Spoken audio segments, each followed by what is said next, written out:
Hello everyone, it's Shane Kanto, your Wasteland reviewer, and I'm here to review Round the Decay, and this is a new horror film coming to you from writer-director Adam Newman, and focuses on the story of a young woman who returns to the site of her broken engagement, Newport's Valley, a sleepy tourist town with an all-consuming secret. And this film definitely captures that, small-town politics, that small town isolation, and how people can band together and really support horrible things when somebody you have that linchpin that's pulling this whole town together in the wrong direction.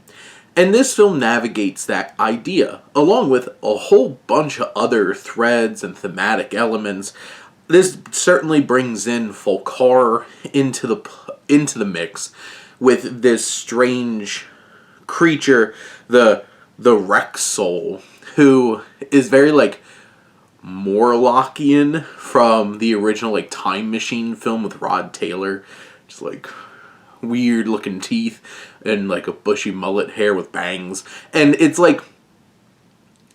it looks like it is the makeup from the 60s, which I feel there's some elements of this film that feel a little held back by its budget, and I appreciate that they go full blown makeup with this character, much better than what CGI would have done for this kind of budget, but it still kind of feels a little silly.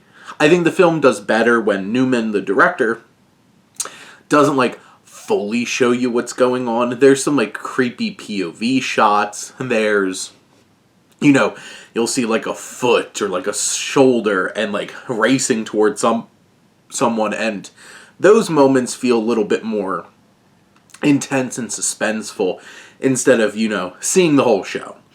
I feel less is more in this particular situation. It's still creepy though.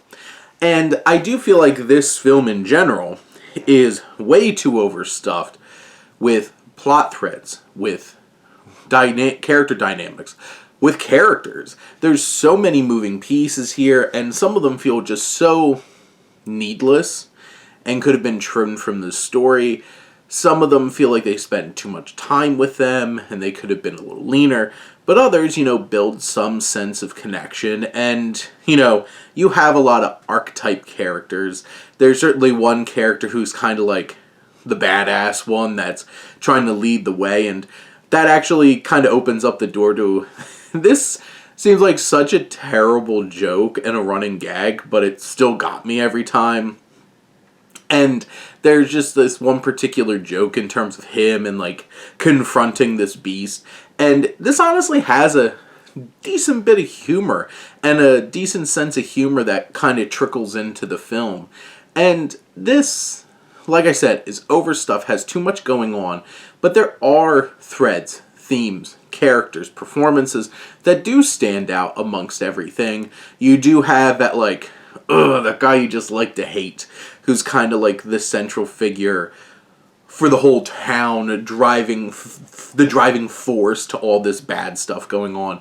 There's some twists and turns. Some of it just a little tertiary and a little too much of trying to bounce around, and this being this is a whole town thing. It's we do get that. We don't need to spend time with everybody in town though. And there's some good, solid scares. There's some intense moments. And I think Newman does a lot with a little. Maybe a little too much with a little.